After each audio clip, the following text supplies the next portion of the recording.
اہم خبر دیں گے آپ کو۔ Khyber Pakhtunkhwa food safety authority کا صوبے میں ملاوٹ شدہ دودھ کے خلاف کریک ڈاؤن جاری ہے۔ ڈیرہ اسماعیل خان میں 700 لیٹر سے زائد ملاوٹ شدہ دودھ تلف کیا گیا ہے۔ انور زیب اس حوالے سے مزید تفصیلات بتائیں گے۔ جی انور۔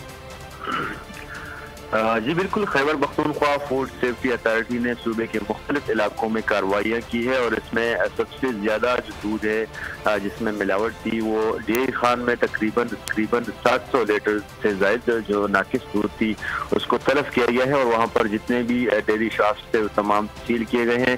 اس طرح ٹانگ کے علاقے مانچی خیل میں بھی ایک ناکہ بندی کے دوران وہاں پر بھی کارروائی کی گئی ہے اور ایک ٹینکر سے تقریباً 300 لیٹر سے زائد جو ملاوٹ شدہ دودھ ہیں وہ وہاں پر برآمد ہوئے ہیں اور ٹینکر مالکان پر بھاری جرمانے جو ہیں عائد کیے گئے ہیں۔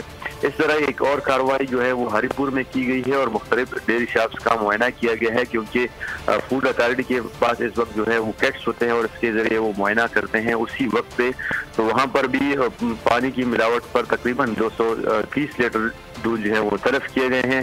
اس طرح نورنگ میں ناکہ بندی کے دوران 150 لیٹر سے زائد ملاوٹ شدہ دودھ جو ہے وہ تلف کیے گئے ہیں۔ بہت شکریہ اپڈیٹ کرنے کے لیے انور۔